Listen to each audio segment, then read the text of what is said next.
वंदे तद्गुणलक्ष्मे श्रीवर्धमान माध्याय गाते संघातघातरं विद्यास्पदं प्रवक्ष्यामि तत्त्वार्थश्लोकवार्तिकम्।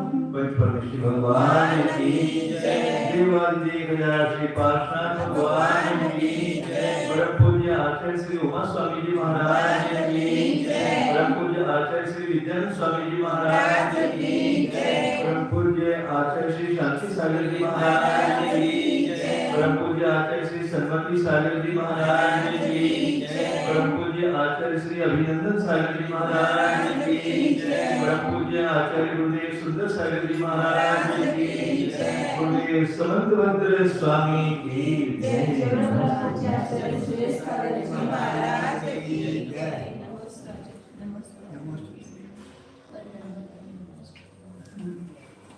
Page number 389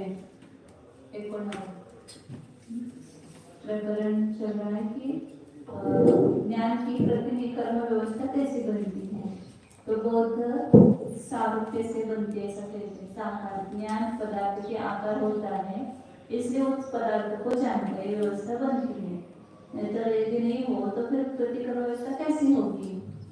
तो आचार्य ने क्योंकि फिर क्षण शारीरिक की व्यवस्था क्यों नहीं होती है, क्षण शारीरिक को क्यों नहीं जानते, उसके आकार हो करते हैं। तो इसलिए स्वरूप सारूप्य नहीं है, ये सिद्ध किया है। अब आगे और बताएंगे। न तदाकारत्वात् तद व्यवस्थापकत्वं साध्यते। न तदाकारत्वात् तद वो कह रहे हैं बुद्ध कि तदाकारपणा होने से वह ज्ञान उसका व्यवस्थापक है ऐसा सिद्ध नहीं किया जाता है। प्रज्ञान उसके आकार होता है, इसलिए वो जानता है ऐसा नहीं कहते हम। तो कैसा कहते हैं किंतहि तद व्यवस्थापकत्वात् तदाकारत्वम् इति चेत् न स्वरूप व्यवस्थापकत्वेन अनेकान्तात्। उल्टा कह रहे हैं, उस पदार्थ का व्यवस्थापकपणा होने से तदाकारपणा है। मतलब अभी घट को जान रहा है इसलिए घट के आकार हुआ है। घट का व्यवस्थापक होने से वो घटाकार हो गया। घटाकार होने से घट की व्यवस्था नहीं हुई, घट की व्यवस्था होने से घटाकार हो गया। ऐसा उल्टा कह रहे हैं। तो आचार्य के लिए ऐसा कहे तो भी ठीक नहीं है। स्वरूप व्यवस्थापकत्वेन अनेकांत, यदि ऐसा कहोगे तो स्वरूप के व्यवस्थापक होने से अनेकांत तो आएगा, क्योंकि फिर स्वरूप का व्यवस्थापक होने से स्वरूप के आकार भी होना चाहिए। स्वरूप का व्यवस्थापक है कि स्वरूप को जानता है ज्ञान, तो स्वरूप के आकार भी होना चाहिए। स्वरूप के आकार नहीं मानते, घट के पदार्थ के आकार होता है मानते हैं, तो उससे फिर अनेकांत दोष आएगा, क्योंकि उसका व्यवस्थापक होने पर भी उसके आकार नहीं हुआ। तो तद व्यवस्थापक होने से उसके आकार होता है, इसमें व्यभिचार दोष आता है। बौद्ध कहते हैं कि हम घट का आकार लेने से घट ज्ञान घट विषय की व्यवस्था करा देता है। योग ज्ञान में तदाकार करने से तत् की व्यवस्था करा देनापन को हम नहीं चाहते। तब तो क्या कहते हैं, सो पहले सुनो, तत् की व्यवस्था करा देने से ही ज्ञान तत् के आकार को धारण करने वाला होता है। तत् की व्यवस्था की क्या तात्पर्य है? तत् जिस पदार्थ को जानता है, घट है। अभिज्ञान पदार्थ को जान रहा है, इसलिए पदार्थ क्या कर हुआ। अच्छा, उसको जानने की व्यवस्था, उस पदार्थ को अभी क्यों जान रहे हैं, अभी घट को क्यों जान रहे हैं। तो घट की व्यवस्थापकपणा होने से घटा के आकार हुआ। पहले कहा था ना कि सारूप्य से तदाकार इसका नियम बनता है, प्रतिकर्म व्यवस्था बनती है। तो उस पदार्थ के आकार होता है, इसलिए पदार्थ को जानता है, तो उसमें दोष दिया। तो फिर अब वो उल्टा कह रहे कि उसकी व्यवस्थापक होने से तदाकार हो गया, मतलब उस पदार्थ को जानता है इसलिए उस तदाकार हो गया। अतः उक्त व्यभिचार नहीं होता है। आचार्य कहते हैं कि पूर्वोक्त व्याप्ति को नहीं मानने से क्षणिकत्व आदि का व्यभिचार तो टल गया, किंतु ज्ञान जिस पदार्थ की व्यवस्था करता है उसका आकार अवश्य लेता है। तुम्हारी यह भी व्याप्ति ठीक नहीं है, क्योंकि फिर भी ज्ञान के द्वारा अपने स्वरूप की व्यवस्था करा देने पर से व्यभिचार दोष लग जाएगा।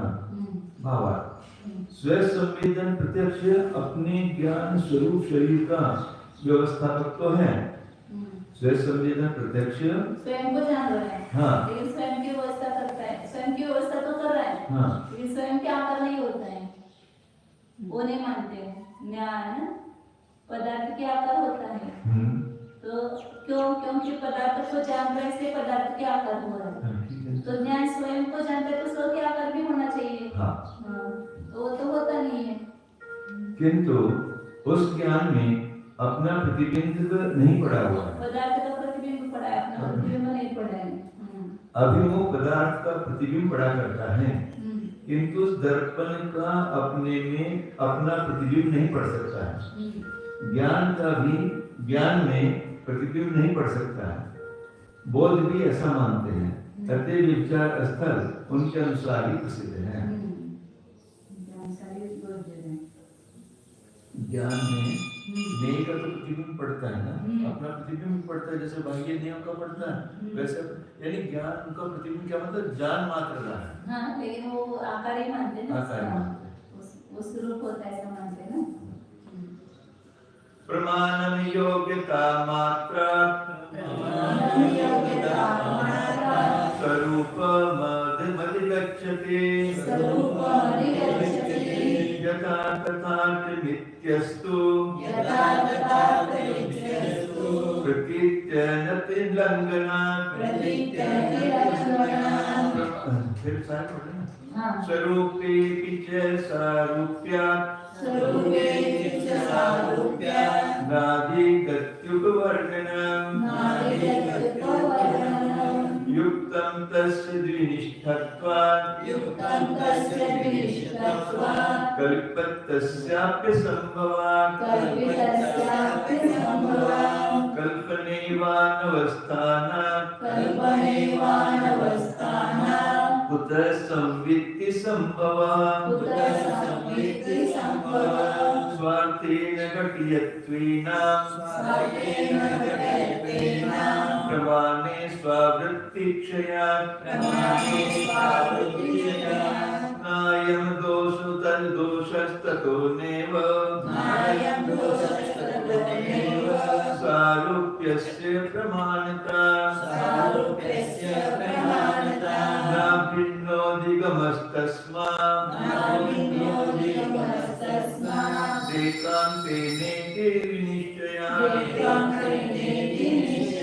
प्रमाणं योग्यता मात्र स्वरूपमधिगच्छति यथा तथार्थमित्यस्तु प्रतीत्यनति लंघनात् स्वरूपे सारूप्यं नाधिगत्युपवर्गणम् युक्तं तस्य विनिश्चत्वात् कल्पितस्यापि संभवात् कल्पनेवानवस्थानात् कुतः संवित्ति संभवति स्वार्थेन घटियत्वेन प्रमाणे स्वावृत्तिक्षयात् नायं दोषस्ततो नैव सारूप्यस्य प्रमाणता न भिन्नोऽधिगमस्तस्मात् एकान्तेनेति निश्चयात्। प्रमाण योग्यता मात्रा स्वरूपम अधिगच्छति। प्रमाण जो है स्वयं को कैसा जानता है, वो कह रहे कि योग्यता मात्र से। तो जैसे योग्यता होने से प्रमाण स्वयं को जान रहा है, ऐसे योग्यता होने से पदार्थ को जानता है। ऐसा मानो, ऐसा हो। क्योंकि प्रतीति अनतिलंघना, उसमें प्रतीति का उल्लंघन नहीं होता है, ऐसी प्रतीति आ रही है। उस ज्ञान की उस पदार्थ को जानने की योग्यता है, इसलिए पदार्थ उस वस्तु को जान रहा है, प्रतिकर्म व्यवस्था बन जाती है। स्वरूपे च सारूप्यात् न अधिगति उपवर्णनम्। स्वरूप में सारूप्यपना होने से अधिगति मतलब ज्ञान नहीं होता है, ऐसा वर्णन करना युक्तम तस्य द्विनिष्ठत्वात्। क्योंकि सारूप्य जहाँ पर आरोप कर रहा है, इस स्वरूप में भी सारूप्यपना है, स्वरूप में भी अपना रूप झलकता है, उसमें भी अपना प्रतिबिंब होता है, इसलिए उससे ज्ञान होता है, ऐसा स्वीकार करो। तो आचार्य कह रहे हैं कि तस्य द्विनिष्ठत्वात्, सारूप्य में दो चाहिए, दो मिक्स दिखते हैं, एक में जिसमें प्रतिबिंब पड़ रहा है और जिसका पड़ रहा है, ऐसे द्विनिष्ठ है वो होने से कल्पित क्या संभव, कल्पित रूप से भी उसमें संभव नहीं है अपना दो दो निश्चित रहने से उस स्वरूप में सारूप्य माना की कल्पना करेंगे तो भी संभव नहीं है। स्वरूप में सारूप्यपना नहीं है। हाँ, ज्ञान में मेपना तो है। नहीं, वो ऐसा कह रहे हैं कि स्वरूप में भी सारूप्यपना होने से उसमें ज्ञान हो जाएगा वर्णन करते हैं। तो आचार्य कह रहे कि यदि उसमें कहेंगे आपने स्वरूप का प्रतिबिंब ज्ञान में पड़ता है तो फिर उसमें दो कणा में वो होता है सारूप्य, दो वस्तु चाहिए, या एक पदार्थ है, इस पदार्थ का प्रतिबिंब दर्पण में आ गया तो दो में स्थित है ना सारूप्य, तदाकार होना तो दो में स्थित है, तो एक ज्ञान में कैसे दो ये हो जाएगा तदाकार होगा, तो कल्पना करेंगे एक प्रतिबिंब आकार उसका प्रतिबिंब उसमें झलकने योग्य और झलकाने वाला, ऐसे उसमें कल्पना करेंगे, ऐसा हो कहते हैं। इसमें वो कहना फिर आचार्य उत्तर देना, फिर वो आचार्य कह रहे कि दुष्टपना होने से फिर वो कल्पित करेंगे तो उसका भी संभव नहीं है कल्पित करेंगे तो, क्योंकि कल्पना करेंगे तो क्या दोष आएगा वो बता रहे, कल्पने व अनवस्थान, कल्पना करेंगे तो फिर उसमें अनवस्था दोष आएगा, क्योंकि प्रतिबिंब दो आकार मानेंगे, फिर पुनः वो प्रतिबिंब है उसका पुनः दो रूप मानना पड़ेगा, उसका अपना स्वरूप का कैसे झलकेगा उसमें, तो उसमें पुनः दो रूप माना, पुनः तीसरा प्रतिबिंब आएगा उसमें भी दो रूप माना, ऐसे अनवस्था दोष आएगा। उदर समिति संभव, फिर ज्ञान कैसे संभव होगा, ज्ञान नहीं होगा।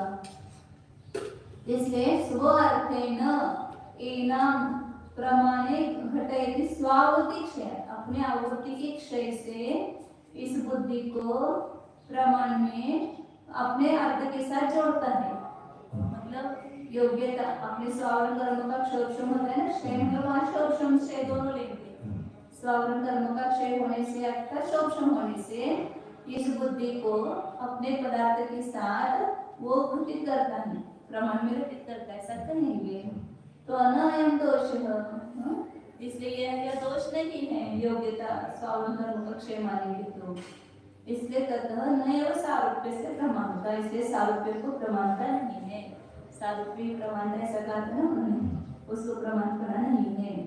और न अभिन्न अधिगम, अधिगम ज्ञान जो है वो अपने इससे प्रमाण से अभिन्न नहीं है, मतलब कथनचित भेद है, प्रमाण और फल ऐसे दोनों में कथनचित भेद है। तस्मात् एकांतेन इति निश्चय, इसलिए एकांत से ज्ञान उससे भिन्न नहीं है, अभिन्न नहीं है, ऐसा निश्चय होता है। तदाकार न होते हुए भी प्रमाण ज्ञान केवल योग्यता से जैसे अपने स्वरूप को ठीक जान लेता है, तैसे ही केवल योग्यता से ही अर्थ को भी जान लेता है, ऐसा मान लो। प्रतीति के अनुसार वस्तु व्यवस्था मानी जाती है, ज्ञान में विषयों का आकार मानने से प्रतीति का उल्लंघन होता है, अति प्रतीति अनति उल्लंघन, प्रतीति का उल्लंघन होता है, ऐसा मानेंगे तो उल्लंघन होता है। स्मृति के द्वारा मृत मनुष्य को जानने पर या नष्ट पदार्थ का स्मरण करने पर एवं ज्योतिष या निमित्त ज्ञान में उन पदार्थों का आकार नहीं पड़ रहा है, फिर भी वे ज्ञान प्रमाण माने गए हैं। वर्तमान में वे पदार्थ होते तो अपनी ज्ञान में डाल सकते थे, अतः ज्ञान को प्रतिबिंब रहित मानने से ही प्रतीतियों का उल्लंघन नहीं होता है। बोधों का ज्ञान के शुरू में भी तदाकार का होने से ही ज्ञान शरीर का अधिगम हुआ है।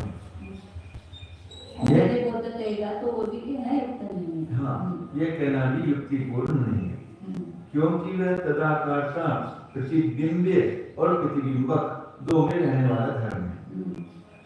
अकेले ज्ञान में तदाकारता नहीं बन सकती है, कल्पना की गई तदाकारता का भी एक ज्ञान में रहना असंभव है।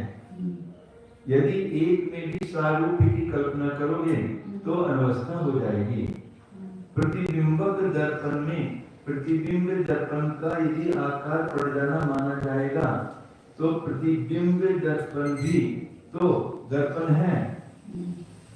प्रतिबिंब प्रतिबिंब प्रतिबिंब तो कारण में ऐसा प्रश्न होता है प्रतिबिंब और प्रतिबिंब, वो प्रतिबिंब भी स्वयं दर्पण के शरीर का आकार मानेंगे, वो भी दर्पण का यदि आकार है तो पुनः ये हो जाएगा, फिर वो प्रतिबिंब दर्पण भी तो दर्पण है तो वो भी प्रतिबिंब बन बैठेगा, वो भी प्रतिबिंब हो जाएगा, पुनः उसका दूसरा पुनः उसमें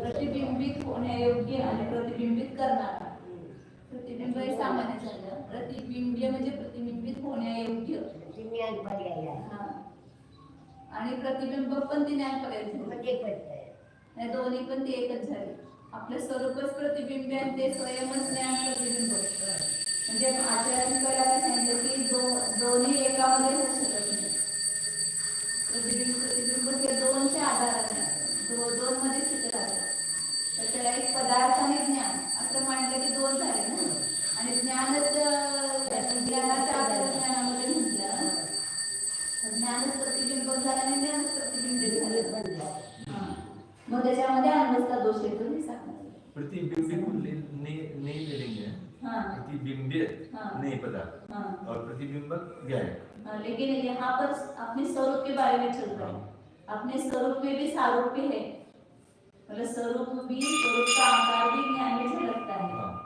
तो आचार्य उसका निषेध कर रहे हैं कि जहाँ पर तदाकार है वहाँ पर दो चाहिए, एक जिसका आकार हो गया और जिसमें आकार आ गया उसको प्रतिबिंबित करने वाला और प्रतिबिंबित होने वाला, ऐसे दो वस्तु हो गए ना, तो एक ज्ञान में दोनों कैसे मानेंगे, और दोनों मानेंगे तो अनवस्था दोष आएगा, वापिस वो प्रतिबिंबी के बारे में प्रश्न आएगा, वो उसका स्वरूप भी है तो फिर वो उसका वापिस दोपना उसमें आएगा, जैसे एक स्वरूप में दोपना माना है प्रतिबिंब प्रतिबिंब, पुनः उसमें प्रतिबिंब प्रतिबिंब्य दर्पण के शरीर का आकार माना जाएगा, यह क्रम दूर तक अमर्यादित होकर चला जाएगा। इसी प्रकार ज्ञान के शरीर में स्वयं ज्ञान का आकार पड़ जाने से अनवस्था हो जाएगी। दूसरी बात यह है कि इस प्रकार जब ज्ञान अपने डील की ही व्यवस्था नहीं कर सकेगा तो भला उससे पदार्थों की संवित्ति होना कैसे संभवेगी, मैं अपने स्वरूप को ही नहीं जानेगा तो उससे पदार्थ करना कैसे होगा।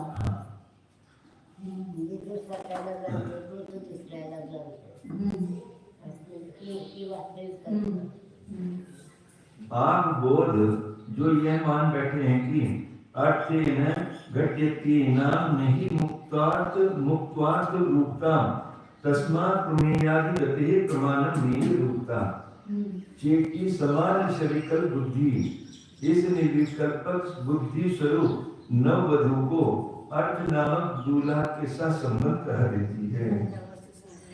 चेटी समान शरीकल बुद्धि इस निर्विकल्पक बुद्धि स्वरूप नववधू को अर्थ नामक दूल्हा के साथ संबंध कह देती है, ऐसा वो कहते हैं।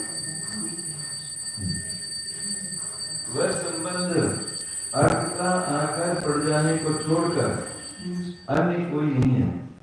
इस अर्थाकार से प्रमेय का परिज्ञान हो जाता है, अतः पड़ गया अर्थाकार ही प्रमाण है।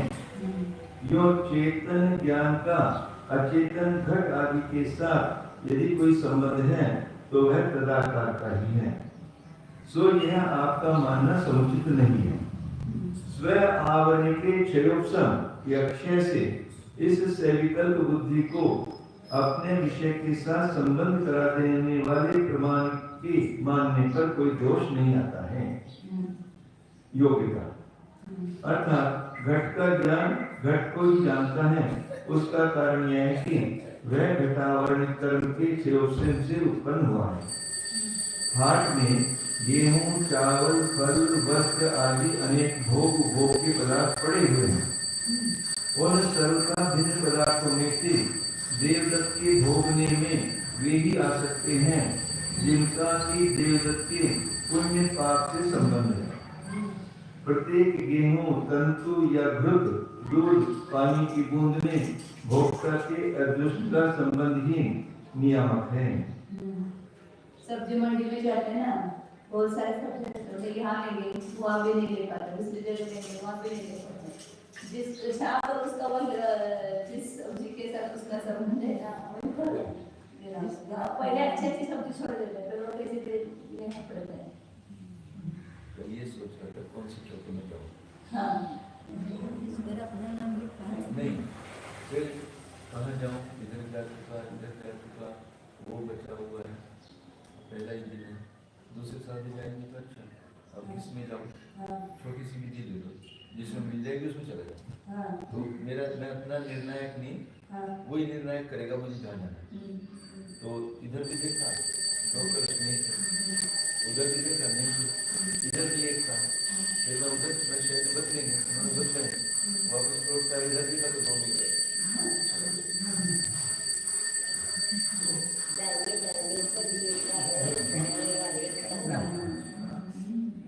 तभी तो वे नियत पदार्थी देवदत्त के पास आ जाते हैं, अन्य नहीं जाते हैं। लाखों कोस दूर पड़ी वस्तु का यदि हमको भोग करना है तो वह हमारे पास कभी आ जाएगी, कैसे भी, चाहे अच्छी हो या बुरी हो, कैसे भी हो, पुण्य पाप रूप से कैसे भी है, वो निमित्त वो कल भी यही कर रही हूँ कि ये मैंने तो नहीं लेंगे, मैंने सोचा महाराज जी ने कर दिए, मैंने देखो तो हमारे पास कथमपि आ जाएगी। कोई चोर, डाकू, कीट बिगाड़ नहीं सकता, बिगाड़ नहीं सकेगा। पदार्थों के परिणामों का पुण्य पाप से घनिष्ठ संबंध है। क्या बात है। ज्ञान का भी ये के साथ स्व आवरण श्लोकसम द्वारा विषय विषय भाव संबंध हो रहा है। पति पत्नी या देवदत्त और धन के स्वामी संबंध के लिए भी तो कोई तदाकार संबंध नहीं है। पति पत्नी देवदत्त और धन के संबंध में तो कोई तदाकार संबंध नहीं है। जैसे ही प्रमाण का भी अर्थ के साथ तदाकार होना कोई योजक संबंध, प्रमाण मतलब ज्ञान का, इस कारण बुद्धों की मानी गई तदाकारता को प्रमाण पाना नहीं है और न उस प्रमाण से सर्वकाल एकांत रूप से अभिन्न मान लिया गया अधिगम उसका फल ही कहा जा सकता है। यह निश्चय कर दिया है। स्वावरण क्षयोत्सव लक्षण योग्यतया ही प्रतिनियतम अर्थम व्यवस्थापयति, यही परीक्षा मुख में कहा है। स्वरूपे प्रतिनियम व्यवस्थापकत्वं संवेदनस्य सारूप्य अपाये अपि ब्रुवाणः कथम अर्थे सारूप्यम तथा साधिये। ज्ञान अपने स्वरूप में प्रतिनियम व्यवस्थापकपना संवेदन का सारूप्य के अभाव में भी कहने वाला फिर अर्थ में सारूप्य को उससे कैसे सिद्ध करेगा। मतलब स्वरूप ज्ञान स्वरूप को भी जानता है, पदार्थ को भी जानता है। अब स्वरूप में तो प्रतिनियम व्यवस्था सारूप्य से नहीं है, उसका आकार ज्ञान में झलकता है इसलिए उसको जानना ऐसा नहीं है। फिर पदार्थ में पदार्थ को जानने में तो तदाकार का चाहिए, तो पदार्थ में सारूप्यपना उससे कैसे सिद्ध करता है। निराकारस्य बोधस्य किंचित अर्थेन प्रत्याशक्ति विप्रदर्शन अभावात् सर्व एक वेद आपत्ति ही इति अयुक्तम। स्वरूप संवेदनस्य अपि तथा प्रसंगात् निराकारस्य बोधस्य, वो बोध कहता है जो आकाररहित ज्ञान है वो किसी पदार्थ के साथ नजदीकता दूर का अभाव होने से सभी की एक वेदना की आपत्ति आ जाएगी, सभी पदार्थ एक ही ज्ञान के द्वारा जानने की आपत्ति आ जाएगी। ऐसा आपका कहना भी अयुक्त है, ऐसा आचार्य कहना।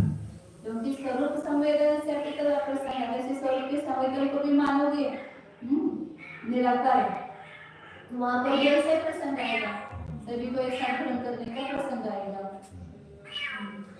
संवेदन के अपने स्वरूप में कलाकारता न होते हुए भी प्रतिज्ञा अपने ज्ञान रूप विषय की व्यवस्थात्मक करने को कहना बोध उस प्रतिनियत विषय की व्यवस्थापकता से अर्थ में भी कलाकारता को कैसे सिद्ध करके करा सकेगा?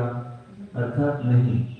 ज्ञानों के ऊपर बोध यह कटाक्ष किया करते हैं कि यदि ज्ञान को साकार नहीं माना जाएगा तो निराकार ज्ञान का किसी अर्थ के साथ सदा निकट संबंध या दूर का नाता तो है ही नहीं। तब फिर संपूर्ण पदार्थों का एक ज्ञान के द्वारा वेदन होने का प्रसंग होगा। साकार नहीं माना जाएगा, हम तो मानते ज्ञान को साकार नहीं, उस आकार मानते ना, वो साकार होने से उसको जानता है। हाँ, ऐसा बोलना आकार सही करता है। साकार उपयोग अलग है और अर्थ का आकार जो पड़ा उसको साकार करना है। अर्थात एक ज्ञान के द्वारा संपूर्ण पदार्थ जान लेने चाहिए। ज्ञान अभ्यंतर स्वतंत्र पदार्थ है, किसी भी रुपये से बाजार की कोई भी वस्तु मोल ली जा सकती है, यह उनका कटाक्ष भी अयुक्त है।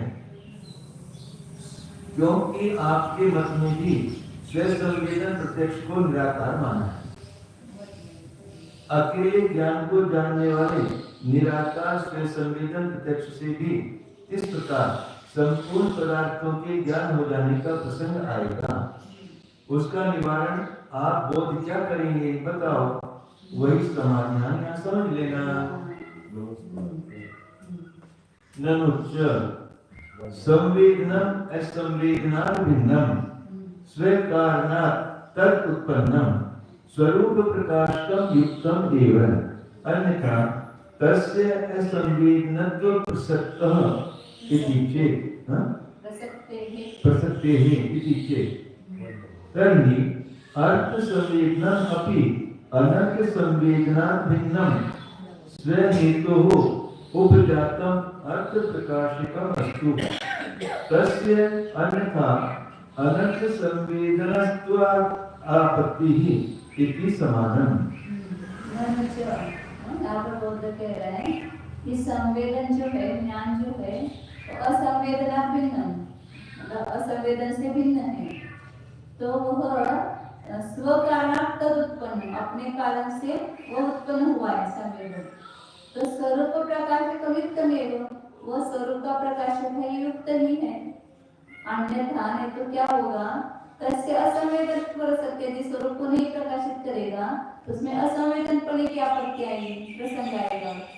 हमने उसको देखी स्वरूप के आकार नहीं होता है, स्वरूप को कैसे ग्रहण करता है? तो कह रहे कि संवेदन तो अपने से उत्पन्न हुआ है, तो अपने को प्रकाशित करता ही नहीं, ये मानना योग्य नहीं है। यदि नहीं मानेंगे तो फिर संवेदन ही नहीं होगा, उसको असंवेदन का प्रसंग आएगा। यदि ऐसा कहते हो तो आचार्य कह रहे अर्थ संवेदनमपि अनर्थ संवेदनात् भिन्नम, पदार्थ का जो संवेदन हो रहा है वह अनर्थ मतलब पदार्थ से भी संवेदन से भिन्न है, ऐसा कहोगे। और सुबह है तो उपजात, अपने ही कारण से उत्पन्न हुआ है, इसलिए वो अर्थ का प्रकाशक है। पदार्थ के आकार हुआ इसलिए नहीं, वो अपने कारण से उत्पन्न हुआ है, इसलिए पदार्थ को प्रकाशित कर रहा है, ऐसा माना।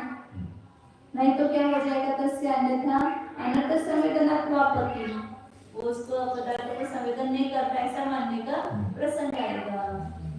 वो जो उन्होंने स्वरूप के बारे में जो दोष दिया वही पदार्थ को ऐसा मानने पर दोष दिया। ऊपर से अपने मंतव्य का उदाहरण करते हुए बौद्ध अपने सिद्धांत में शंकित होकर कहते हैं कि स्वसंवेदन प्रत्यक्ष तो स्वसंवेदन प्रत्यक्ष ही है, वह असंवेदन से भिन्न होता हुआ अपने कारणों से उत्पन्न होकर स्वरूप का प्रकाशक है, यह युक्ति ही है। अन्यथा यानी बहिरंग घट आदिकों को तो यह निराकार होने के कारण प्रथम से ही नहीं जानता है। अब यदि स्व शरीरों को भी नहीं जानेगा तो संवेदन को अज्ञान करने का प्रसंग होगा। ऐसा बौद्धों के कहने पर तो हम श्यादवादी कहते हैं कि तब तो अर्थ का संवेदन भी असंवेदन ही है, वह अनर्थ संवेदन से भिन्न होकर अपने चक्षु क्षयोक्षम आदि कारणों से उत्पन्न होता हुआ अर्थ का प्रकाशक हो जाओ। अन्यथा यानी अर्थ संवेदन में दर्पण के समान तदाकारता का या चक्षुजन्य के समान तज्जन्यता का कुछ छल्ला लगाया जाएगा तो उसको अनंत संवेदन करने की आपत्ति हो जाएगी। इस प्रकार आपके स्वसंवेदन और हमारे अर्थ संवेदन में आक्षेप या समाधान सदृश है, रेख मात्र अंतर नहीं है। जरा सा भी अंतर जो अर्थ के वास्तव के बारे में कही हुई अर्थ के बारे में भी प्रश्न होंगे। सर्वस्य अर्थस्य प्रकाशकम कस्मात् न इति चेत्, कस्मात् न इति चेत्। बौद्ध कह रहे हैं यदि उस पदार्थ के आकार में ही होता है तो फिर सभी पदार्थों का प्रकाशक क्यों नहीं होता है ज्ञान? उस आकार रूप होने की जरूरत नहीं है। फिर ज्ञान एक साथ सबको जाने, सभी पदार्थों को क्यों नहीं जानता है? फिर ऐसा वो कह रहा है पीछे तो स्व संवेदनमपि परिरूपस्य कस्मात् न प्रकाशकम। तो फिर स्व संवेदन जो ज्ञान है स्वयं को जानने वाला वो भी पर रूप का जो प्रकाशक नहीं है, ऐसा उनको पूछा। स्वरूप प्रकाश में योग्यता सद्भाव। तो उसने उत्तर दिया कि जो स्वसंवेदन ज्ञान है वो स्वरूप का प्रकाशन करने में उसकी योग्यता है, उसकी योग्यता के सद्भाव होने से उसको ही ग्रहण करता है। पर रूप प्रकाश में तो तदभाव इति चेत् प्रतिनिधि पर रूप के प्रकाशन में उस योग्यता का अभाव होने से उसको नहीं ग्रहण करता है, पर को नहीं ग्रहण करता है। प्रतिनियत अर्थ प्रकाश में सर्व प्रकाशन अभाव समापरिहार। प्रतिनियत अर्थ के प्रकाशन करता है तो उसमें सर्व प्रकाशन का अभाव है, तो ये समान ही परिहार है।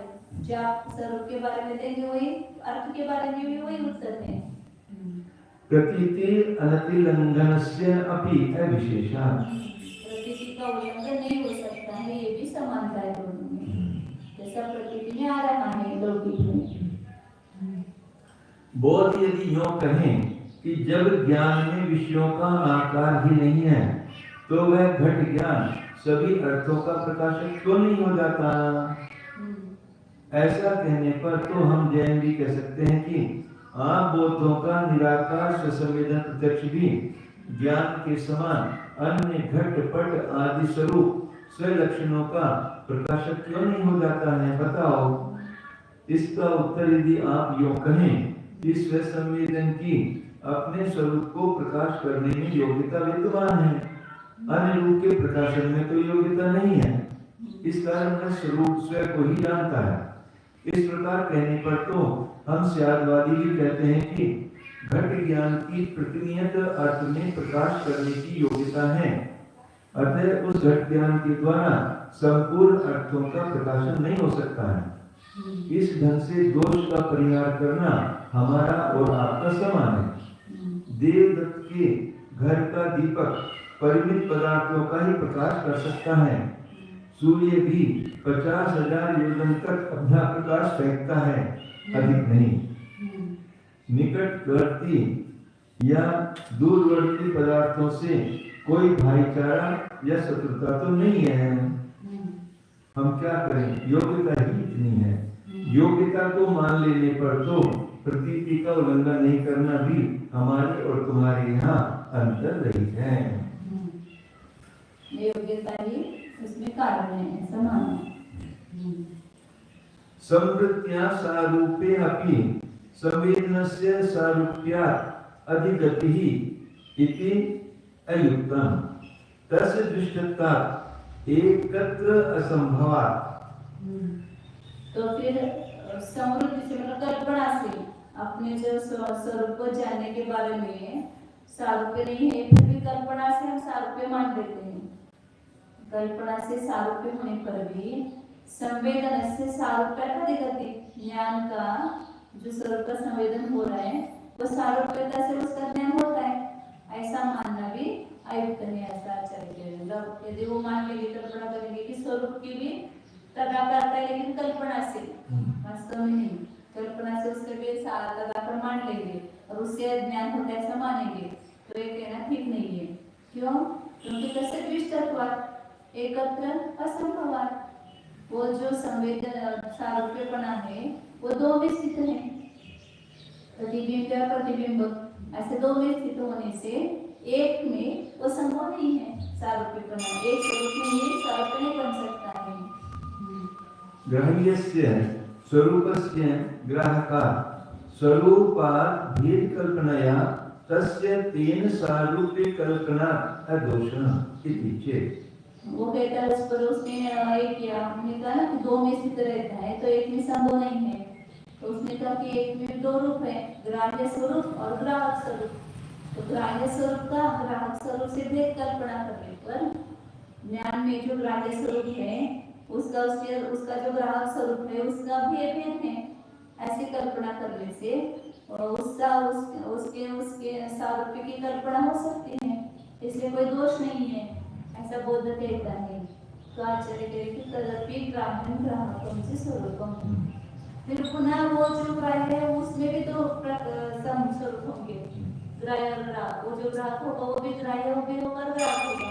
पुनः तीसरा ग्राहक जो है वो भी ग्राह्य भी होगा, ग्राहक भी होगा, तो ऐसे अनवस्था दोष आएगी।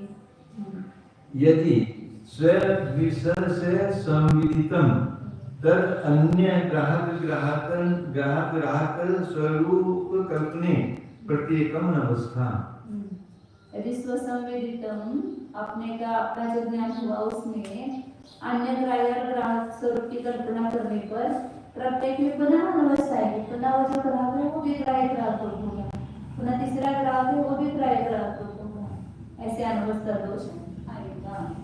तद ऐसा संवेदित चेत् कथम संवेदना स्वरूपम इति यत् किंचित एतत्। फिर आप कहोगे कि ज्ञान है वो असंवेदित, स्वयं को जानता ही नहीं है, तो स्वयं को नहीं जानता है तो संवेदन स्वरूप ही उसका कैसे होगा? तो ज्ञान स्वरूप ही नहीं होगा, जो स्व को नहीं जानता है वह संवेदन भी नहीं है, उसमें स्वरूप संवेदन ही कैसे होगा? व्यवहार से कल्पना कर संवेदन की तदाकारता में भी सारूप्य से ही स्वयं का अधिगम होना मानना यह भी अयुक्त है, क्योंकि सदृश रूपता दो में होती है। संयोग सादृश्य सारूप्य विभाग आदि दुष्ट पदार्थों का एक में रहना असंभव है।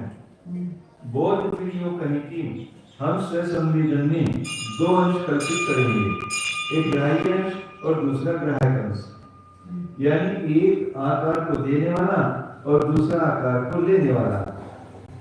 ग्राह्य स्वरूप की ग्राहक स्वभाव स्व शरीर से भेद कल्पना करके उसके साथ तदाकारता कल्पना कर लेने से कोई दोष नहीं आता है। ऐसा कहने पर तो हम जैन पूछते हैं कि वे स्व संवेदन के दोनों ग्राह्य और ग्राहक स्वरूप यदि स्वयं का संवेदन करने वाले हैं तब तो फिर इनमें दूसरे ग्राह्य ग्राहक स्वरूपों की कल्पना की जाएगी और वे भी प्रत्येक अंश ग्राह्य ग्राहक रूप होकर स्वसंवेदी माने जाएंगे। इस प्रकार 1 के 2 और 2 के 6 तथा 6 के 18 इत्यादि प्रकार से ग्राह्य ग्राहक अंश वाले स्वसंवेदनों की कल्पना करते करते अनवस्था दोष होगा। हाँ, अनवस्था दोष से भयभीत होकर यदि आप बोध उन स्वसंवेदन के ग्राह्य ग्राहक स्वरूपों को स्वसंवेदित नहीं मानोगे तो वे स्वसंवेदन प्रत्यक्ष के स्वरूप भला कैसे कहे जा सकते हैं? इस प्रकार आप बौद्धों का यह उक्त निरूपण करना जो कुछ भी कह देना मात्र है, इसमें सार कुछ नहीं है। मुखमस्ति इति वक्तव्यम्। हाँ, मुख है, इस कारण कुछ कहते। अच्छा, तेरा मुख कुछ भी बोल। हाँ, आपका मुंह है तो आप बोलो। सैकड़ों श्रोताओं में से संभव है कोई हमारे निस्वार्थ तत्व का ही समर्थन समझने लग जाए, किंतु यह वंचना प्रशंसा मार्ग नहीं है। न चायं दोषः समानः संवित्तिं स्वार्थेन घट्यति। सती प्रमाणे स्व आवरण क्षयोपशमात्वा तथा स्वभावत्वात् प्रमाणस्य। यह दोष संवित्ति का मतलब ज्ञान का अपने पदार्थ के साथ घटित होना ये समान नहीं है। आप कहेंगे कि आप में भी ये दोष आता है, ऐसा कहेंगे तो समान नहीं है, क्योंकि प्रमाण स्वावरण क्षोभशमात्वा तथा स्वभावत्वा प्रमाणस्य। स्ववरण कर्म के क्षोभशम से या क्षोभशम से हम पदार्थ की अवस्था मानते, पदार्थ के साथ ज्ञान जो का संबंध आता है वो स्ववरण कर्म के क्षोभशम से या क्षय से आता है, क्योंकि स्वभाव का प्रमाण से, क्योंकि वो प्रमाण का स्वभाव है। तन्ना सारूप्यम अस्य प्रमाणम अधिगति फलम एकांततः अनर्थांतरम तथा इति निश्चितम्। इसलिए सारूप्य ही इस प्रमाण का स्वरूप नहीं है और अधिगति मतलब ज्ञान इसका फल है, ऐसा नहीं है। एकांतता अनर्थांतरम और सर्वथा वो फल अभिन्न है ज्ञान से, ऐसा भी नहीं है। ये बात निश्चित हुई या उन्होंने जो कहा था उसका खंडन करके आचार्य ने सिद्ध किया कि तदाकर्ता ही प्रमाण नहीं है और उस तदाकर्ता के कारण ही ज्ञान होता ऐसा नहीं है, और वो ज्ञान फल जो है वो सर्वथा अभिन्न है, ऐसा भी नहीं। एक बात यह भी है कि यह उक्त दोष आंख बोधों के समान हम त्यागवादियों के ऊपर लागू नहीं होता है, जबकि प्रमाण ज्ञान संवित्ति को अपने विषय के साथ स्व आवरणों के क्षय अथवा क्षयोपशम से संयोजन कर रहा है। ऐसा होने पर विषय और विषयी का स्व आवरण क्षयोपशम स्वरूप योग्यता ही सखी बनकर संबंध करा देती है। हम क्या करें? प्रमाण का किसी प्रकार स्वभाव है, स्वभाव में तर्क नहीं चलती है, इस कारण इस विषय की तदाकारता ही प्रमाण है और एकांत रूप करके प्रमाण से सर्वथा अभिन्न उसका फल है। यह बोध सिद्धांत उससे सिद्ध नहीं होता है। इस बात का हम स्पष्ट रूप से निर्णय कर चुके हैं। भिन्न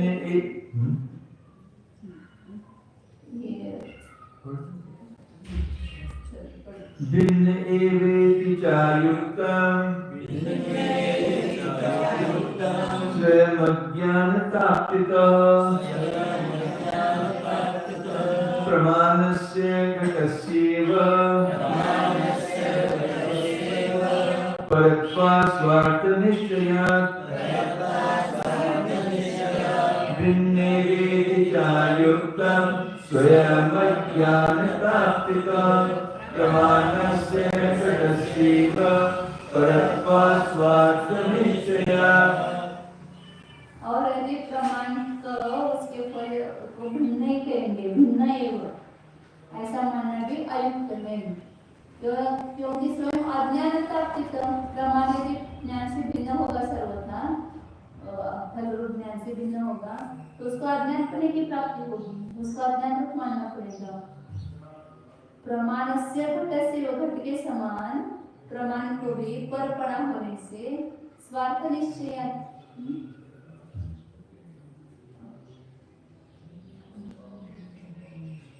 स्वार्थ निश्चय स्वार्थ के निश्चय से भिन्न होने से प्रमाण को भी घट के समान जड़पना आ जाएगा, जड़ बन जाएगा। तथा स्वयं और अर्थ का अधिगम रूप फल से प्रमाण को यदि भिन्न ही कहा जाए यह भी अयुक्त है, क्योंकि तब तो स्वार्थ निश्चय से सर्वथा भिन्न होने के कारण प्रमाण को घट के समान जड़ कणी की प्राप्ति हो जाएगी। अर्थात जो ज्ञान स्वरूप निश्चय से सभी प्रकार भिन्न है वह जड़ है। ज्ञान स्वरूप निश्चय से सभी प्रकार भिन्न है, ऐसा मानना पड़ेगा। जो ज्ञान स्वरूप निश्चय सभी प्रकार भिन्न वो जड़ है, तो घट के समान जड़ हो जाएगा प्रमाण ज्ञान से भिन्न मानने को। ज्ञान को फल मानते हैं और प्रमाण से वो ज्ञान हो गया तो प्रमाण जड़ हो जाएगा। यत् स्वार्थ अधिगमात् अत्यंतम भिन्न तद अज्ञानम एवं यथा घटादि। जो अपने पदार्थों के ज्ञान से अत्यंत भिन्न है वो अज्ञान ही है। जैसे घटादि अज्ञान ज्ञान से भिन्न है, वो जड़ है। तो ऐसे ज्ञान भी यदि प्रमाण भी स्वर अर्थ के अधिगम से भिन्न ऐसा कहेंगे वो भी अज्ञान ही है। तथा च कस्यचित् प्रमाणं न च अज्ञानस्य प्रमाणता युक्ता। तो फिर किसी के भी प्रमाण बना नहीं होगा क्योंकि अज्ञान को प्रमाण बना मानना योग्य नहीं है। व्याख्या पूर्वक अनुमान बताते हैं कि जो अपने और अर्थों के अधिगम से अत्यंत भिन्न है, हाँ, वह अवश्य ज्ञान है, अज्ञान है। जैसे कि घड़ा, कपड़ा आदि दृष्टांत। इस प्रकार किसी एक नैयायिक के द्वारा माना गया प्रमाण है उपनय। जिस प्रकार यह प्रमाण जड़ हो जाएगा निगमन, और अज्ञान पदार्थ को तो प्रमाण करना युक्त नहीं है। अज्ञान की निवृत्ति रूप प्रमिति चेतन ज्ञान के द्वारा ही साध्य है। अंधकार का नाश प्रकाश से ही हो सकता है, अंधकार के से जातीय से नहीं। अंधकार से अंधकार का नाश नहीं होगा, प्रकाश से अंधकार का नाश। हाँ। ऐसे ज्ञान से ज्ञान की प्राप्ति होगी, अज्ञान से ज्ञान की प्राप्ति नहीं होगी। इस करते हैं मैं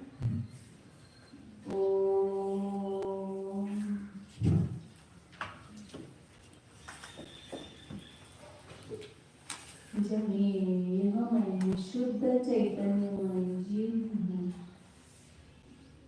अपना निर्णय कीजिए। मैं ज्ञानमय पदार्थ हूँ, मैं पूर्गल परमाणु का पिंड रूप जड़ पदार्थ नहीं हूँ। जो दिखाई दे रहा है वो पूर्गल का पिंड है, वो मैं नहीं हूँ। इसके भीतर जो चैतन्य है अनंत गुणों का अखंड पिंड है, सच आनंद स्वरूप है, एकत्व विभक्त स्वरूप है, अनादि अनंत चिद्घन है। यह मैं हूँ, ऐसी प्रतीति कीजिए। अपने स्वयं को जानने के लिए अन्य ज्ञान की आवश्यकता नहीं है। जो स्वयं ज्ञानमय वस्तु है उसके पास ज्ञान पड़ा हुआ है, तो वो ज्ञान ही उसको जान रहा है।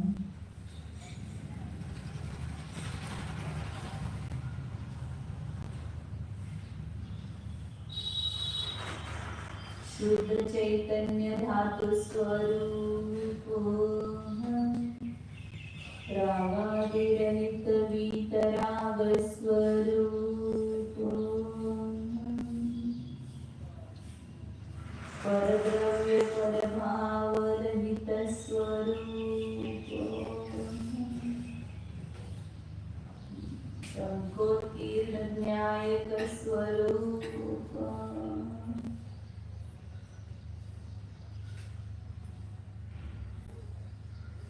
शुद्धोऽहम् एकोऽहम् ध्रुवोऽहम् निर्विकल्पोऽहम् निरागोऽहम् निरालम्बोऽहम्